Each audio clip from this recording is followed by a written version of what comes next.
भटके विमुक्त आदिवासी घटकाच्या भव्य सांस्कृतिक रॅलीतून सरकारला प्रश्नचिन्ह। प्रतिनिधी सोलापूर।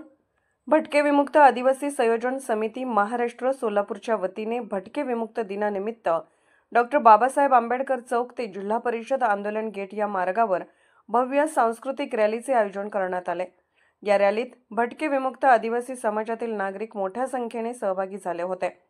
देशाला स्वातंत्र्य मिळून 75 वर्ष उलटली असली तरी आजही भटके विमुक्त समाजाला पोटाची खळगी भरण्यासाठी भटकंती करावी लागत आहे। मूलभूत सुविधांपासून वंचित असलेल्या या समाजाला न्याय कधी मिळणार? सरकार त्यांच्या मागण्या मान्य करणार का? घरे उपलब्ध करून देणार का? असे सवाल या रॅलीतून मायबाप सरकारला विचारण्यात आले। या रॅलीचे नेतृत्व यशवंत फडतरे यांनी केले असून विविध सामाजिक संघटनांनी उत्स्फूर्त पाठिंबा दिला। विशेषतः आप्पाश्री लंगोटे मित्रपरिवाराने रॅलीचे स्वागत केले। महामानव डॉक्टर बाबासाहेब आंबेडकर यांच्या प्रतिमेस पुष्पहार अर्पण करून सर्वांनी अभिवादन केले।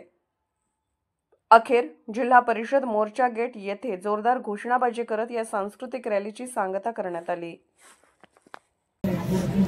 आज सोलापुरातील तालुक्यातील सर्व बंधूंनी मिळून या ठिकाणी त्यांच्या समाजाच्या हक्कासाठी आज बाबासाहेब आंबेडकर पुतळा या ठिकाणी येऊन जिल्हा परिषद उपोषण गेट येथे त्यांनी भव्य दिवस त्यांच्या रॅली या ठिकाणी काढून या ठिकाणी त्यांच्या विविध मागण्यासाठी मोर्चा काढलेला होता। त्या मोर्चासाठी आमचे पत्रकार कृती समितीच्या वतीने आम्ही त्यांना त्यांच्या मागण्यासाठी जाहीर पाठिंबा देत आहे व बाबासाहेबांच्या फोटोस आम्ही हार घालून त्यांचे या ठिकाणी स्वागत केलेलं आहे। एवढेच मी म्हणून माझे 2 शब्द संपवतो। जय हिंद, जय महाराष्ट्र। भटके मुक्त समाज गेल्या हजारो वर्षापासून रानात शेत नाही, गावात घर नाही, पोटाची खळगी भरण्यासाठी, स्वतःच्या लेकरा बाळांना सांभाळण्यासाठी रस्त्यावर भीक मागावं लागतं।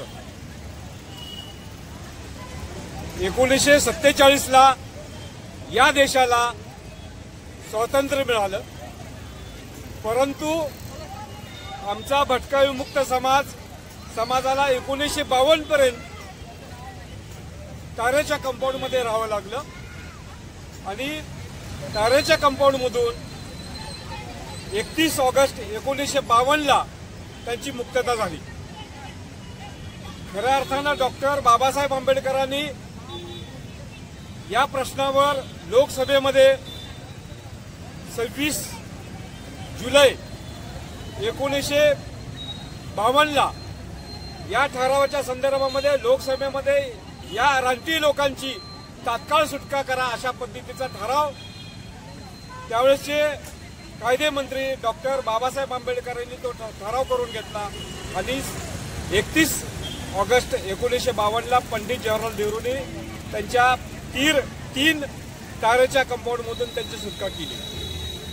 आज 75 वर्ष होत आली, परंतु खऱ्या अर्थानं या भटक्या विमुक्तांना या देशाचे नागरिक आहेत का नाही हाच मोठा प्रश्न आहे। कारण त्यांना कोणत्या शासकीय योजना नाहीत, त्यांना कुठलाही लाभ मिळत नाही।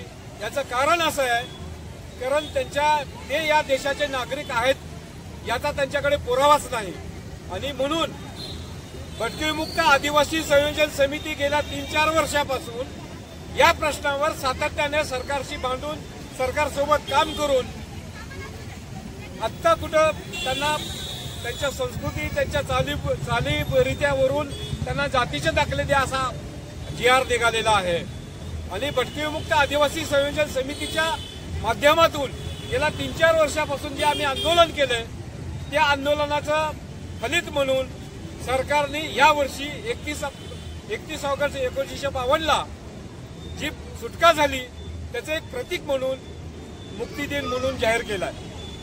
आमच्या सरकारकडे मागणी आहेत, आम्हाला घर नाही, आम्हाला घर द्या। आम्ही किती दिवस भीक मागणार आहे? आम्ही किती दिवस लोकांसमोर हात पसरणार आहे?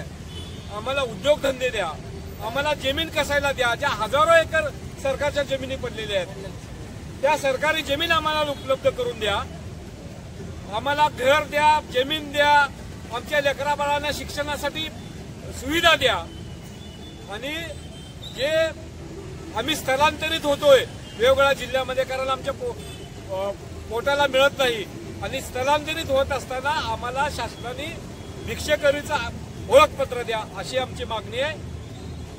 या मागण्या आम्ही सरकारकडे गेल्या सातत्याने हे करतोय, मागतोय, परंतु सरकार याच्याकडे दुर्लक्ष करते.